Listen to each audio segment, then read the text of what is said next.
Hi everyone, आप सभी स्वस्थ और मस्त होंगे। मैं भी ठीक हूँ। स्टोरी का नाम ये कैसी दीवानगी, एपिसोड 21। वेदिका अंजू के कैद से छूटने की भरपूर कोशिश कर रही थी, लेकिन उसका प्रयास निरर्थक सा जान पड़ता था। वो गुंडे वहाँ से चले जाते हैं दूसरी तरफ इन्हें ढूंढने के लिए। अंजू को जब एहसास हो जाता है कि वो लोग वहाँ से जा चुके हैं, तो डरते डरते अपने होंठों की पकड़ को हल्का कर देती है। हालांकि उसे डर तो था ही कि वेदिका अब उसे माफ़ नहीं करेगी। जैसे ही वेदिका अपने होंठों की पकड़ को ढीला पाती है, वो अपने फेस को झटक कर अंजू के होंठों से अपने होंठों को छुड़ा लेती है। अब अंजू उसके हाथों को भी छोड़ देती है। वेदिका जैसे ही अपने हाथों को स्वतंत्र पाती है, तुरंत उल्टे हाथ ही खींचकर एक थप्पड़ अंजू के गालों पर जमा देती है। अंजू तो जैसे पहले ही प्रिपेयर थी इस चीज़ के लिए। वो कोई रिएक्शन नहीं देती, अपना चुपचाप उसके इस थप्पड़ को बर्दाश्त कर लेती है। वो अंजू जिसको छूने की हिम्मत किसी में नहीं थी, आज पहली बार किसी लड़की के हाथ का चमाट उसके गालों पर पड़ा था। इधर वेदिका अपने फेस को घुटनों में छुपाकर जोर जोर से रोने लगती है। अंजू को उस थप्पड़ में उतनी चोट नहीं पहुंची थी जितना वेदिका के रोने से उसका दिल तार तार हुए जा रहा था। अंजू वेदिका को चुप कराने के लिए जैसे ही छूने की कोशिश करती है, वेदिका उसके हाथ को झटक देती है और कहती है, डोंट टच मी, कोशिश भी मत करना मुझे छूने की। तुम्हारी हिम्मत कैसे हुई मुझे किस करने की। अंजू अपराधियों के भांत अपना सिर झुकाए बैठी रहती है। वेदिका वहाँ से उठने की कोशिश करने लगती है, लेकिन जैसा कि आप सबको पता है, उसका पैर मुड़ चुका था। तो वो जैसे ही उठने की कोशिश करती है, उससे उठा ही नहीं जाता। वो धम से वहीं बैठ जाती है। अंजू से वेदिका की ये परेशानी देखी नहीं जा रही थी। वो वेदिका को सहारा देने के लिए आगे बढ़ती है, तो वेदिका मना कर देती है और कहती है, मुझे तुम्हारी मदद की कोई ज़रूरत नहीं है, तो प्लीज़ मुझसे दूर रहो, और ये मेरी लास्ट वार्निंग है। अंजू को बुरा तो बहुत लगता है, लेकिन उसे ये भी पता था कि गलती मेरी थी, मुझे उसके साथ ये नहीं करना चाहिए था। तभी उनको ऐसा लगता है कि जो गुंडे अभी वहाँ से गए थे, वो वापस आ गए हैं। वो आपस में बात कर रहे थे कि दोनों लड़कियां जैसे ही मिलती हैं, उन्हें शूट कर दो। ये बातें जैसे ही वेदिका और अंजू सुनती हैं, उनकी तो हालत खस्ता हो जाती है।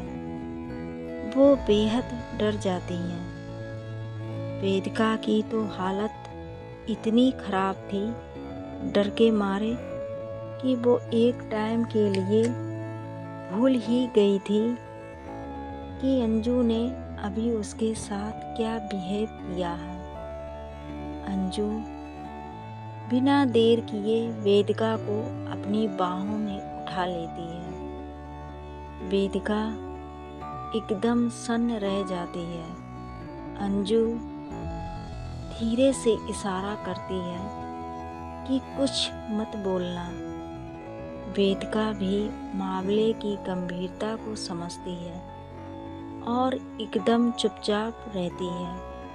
अंजू वेदिका को अपनी बाहों में लिए हुए वहाँ से एकदम दबे दबे पाँव से निकलने लगती है।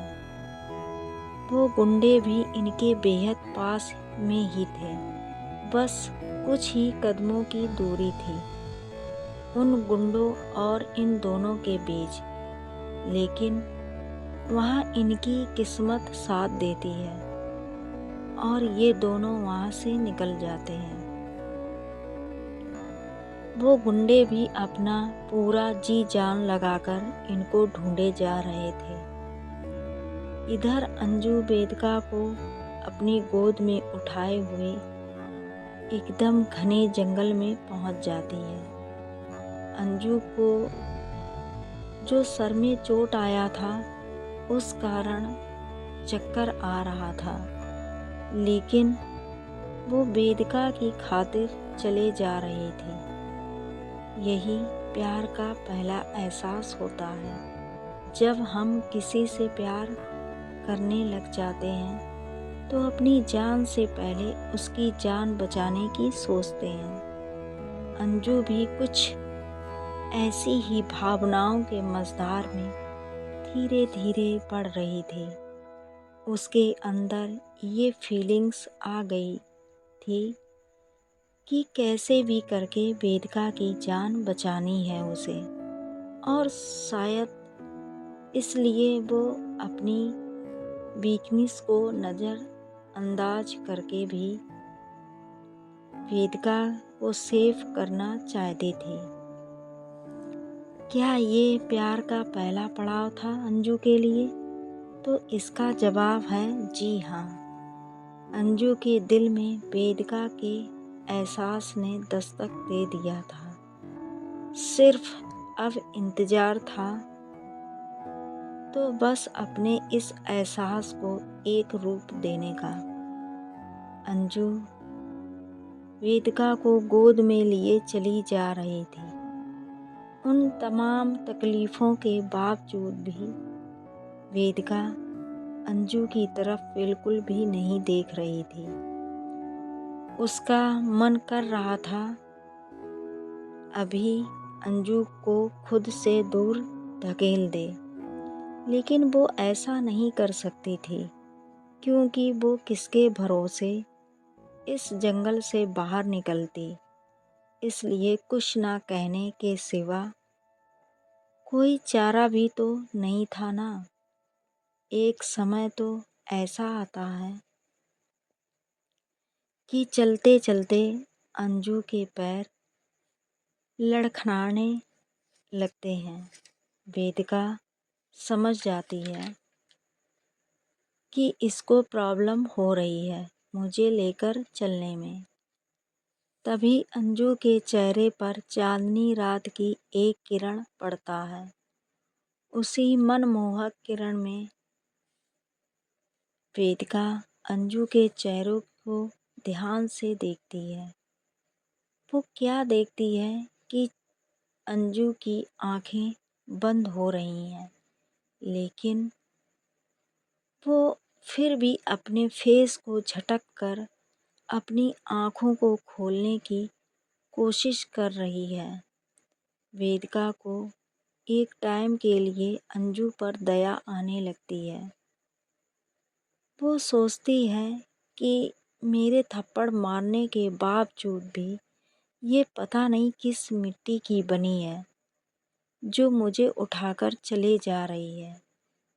कोई और होता तो शायद मुझे वहीं छोड़कर चलता बना होता, लेकिन ये देखा जाए तो इसकी गलती भी नहीं थी। मैंने ही जिद की थी चीखने की। अगर मैंने उस टाइम चिल्ला दिया होता तो शायद हम दोनों जिंदा नहीं बचते। भले ही तरीका गलत था, लेकिन था तो हमारी भलाई के लिए ही ना। क्या करूं? माफ़ी मांग लूं? लेकिन वो किस? छी! इधर अंजू की हालत और ख़राब होने लगी थी। उससे अब चला ही नहीं जा रहा था। फिर भी खुद के शरीर को ज़बरदस्ती आगे की तरफ धकेल रही थी। वेदिका आखिरकार बोल ही देती है। कहती है, जब नहीं चला जा रहा तो क्यों खुद को परेशान कर रही हो? अंजू थके हुए लहजे में कहती है, ना, हमका चलना ही होगा। कुछ भी करके इस जंगल से बाहर निकलना है हम दोनों लोगों को। वेदिका समझ जाती है कि ये ऐसे नहीं मानने वाली। कहती है, मुझे अभी नीचे उतारो। अंजू बोलती है, क्या हुआ? वेदिका बनावटी गुस्से में कहती है, हमने कहा ना, हमको उतारो अभी के अभी, वरना अच्छा नहीं होगा। अंजू का सिर ऐसे ही दर्द से फटा जा रहा था। वो आर्गूमेंट करना ज़रूरी नहीं समझती, इसलिए वेदिका को एक पेड़ के नीचे उतार देती है। वेदिका पेड़ का टेक लेकर बैठ जाती है।